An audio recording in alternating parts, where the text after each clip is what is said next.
கூட பஸ்ஸில் போயிட்டு வந்து வருவோம் போவோம் எல்லாம் செய்வோம். இயேசுவை பற்றி பேசுவோம். நம்ம சொல்லுவோம் ஆண்டு நம்ம மறுக்கிற பிறகு இயேசு சமூகத்தில் நிற்போம்.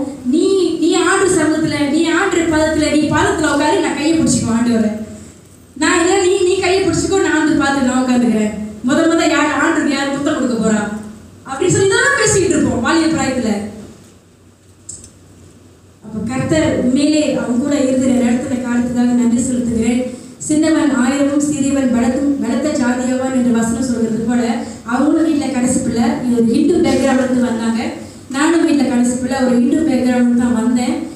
அந்த நேரத்தில் வந்து 2 பேரும் பேசுவோம். அம்மா அந்த எஸ்டேட்லேருந்து யாராவது ஒரு ஆள் எழுப்பணுமா, சபையை கட்டணும். அந்த வார்த்தை எனக்கு அப்படியே மைண்டில் ஓடிக்கிட்டே இருந்துச்சு. ஆனால் பேசிக்கிட்டு இருக்கிறவங்க வெளியே பேசிக்கிட்டு தான் இருக்கிறாங்க.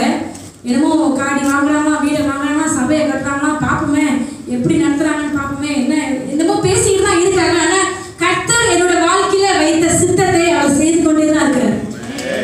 எந்த தடை வந்தாலும் சரி கர்த்தர் அதை சந்திக்கிறார். ஏன்னா அவங்க ஜபத்தினால. கர்த்தர் ஸ்தோத்திரம். இன்னும் அதிகமாக நான் பேசணும், டைம் இல்லை. இப்போ வேற யாரும் இல்லை. அவங்க பேர் வந்து சகோதரி சாரா. அவங்களை நம் பெரிய கரவழி கொடுத்து